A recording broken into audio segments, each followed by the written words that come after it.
Okay, Amanda, so you talked me into it. I don't normally like to do this stuff, like to answer questions on camera, but I don't know. I figure you're allowed to pull the best friend card here, so I'll try. Okay, your first question is, what book has most influenced my personality? Which is a really complicated question because I would actually argue that, like, in a way, the reality of books and all books have done so, which I know is kind of a cop-out, but it's a really difficult question if you think about it. I would have to agree with you and say Harry Potter did change my life quite a bit, in that it came to me, as it came to quite a few of us, at that sort of critical middle school time when you were transitioning in reading to what I would argue are distinctly more interesting books once you get past how much you have to sort of grow up to appreciate them. So Harry Potter was definitely, a good stepping stone for that, and I kind of wonder, if we had more books like that, if we would have such a problem with the sort of middle school drift that we get, which I've seen a lot from where I work. And Harry Potter is interesting because in and of itself, reading it didn't necessarily change me as much as having read it and meeting other people who have read it has changed my life, because my interest in Harry Potter led me to go to a bunch of Harry Potter conferences, which introduced me to a bunch of new people, and that definitely made a big difference, because having a thing in common that you can talk about makes it much easier to meet people, which is something I struggle with.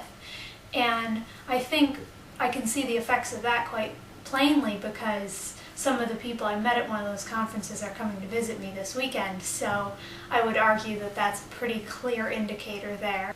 But I understand that's not really the question, and it's more about influence in personality, but I kind of don't think that I have that.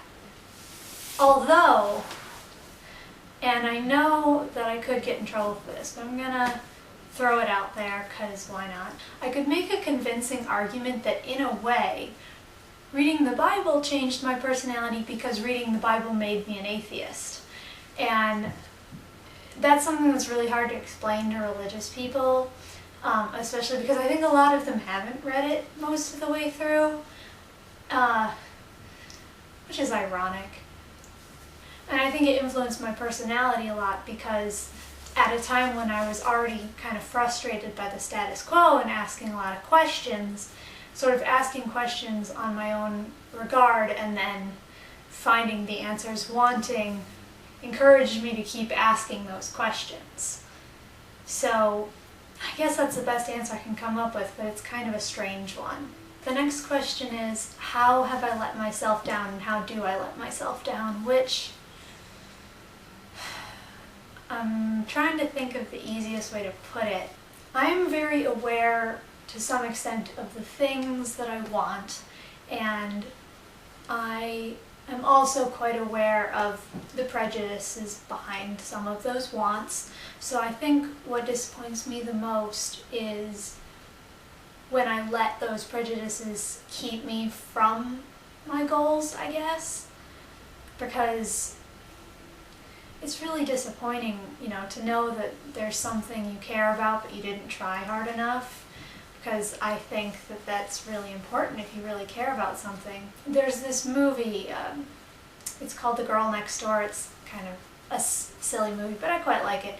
And there's this bit where this one character goes, you gotta know if the juice is worth the squeeze. And I always felt like, in a weird way, that made a lot of sense, because you do have to know if something's worth the effort. But I think if you know something is worth the effort and then you don't make the effort, it's really disappointing. And I'm often very disappointed myself in situations where I realize that I've done that. Okay, the next question I picked was, if you were a superhero, what power would you have that most currently reflects your personality? Which I actually think that my initial response as far as what superpower I would want would be mind reading, like you said, but then when it's a question of which superpower has a lot to do with me, it's not that, because I actually think that the reason that I want that superpower is because I'm actually really poor at reading people. But the thing that I think actually is a lot like me, I can't remember the name for it and it's driving me crazy, but sort of the ability to like learn a piece of information once and then be able to kind of retain it and call it back up at will. And I'm pretty sure there are superheroes that do this, but oddly enough, I think quite often that's more of like a super villain thing, which I'm not sure how I feel about that. But I think a thing that I do quite often, that I do quite strongly, is that I do kind of remember all these things that I find out about, and that I try to bring them into different situations, sometimes not completely warranted ones, but you know, that's the experiment of recall basically.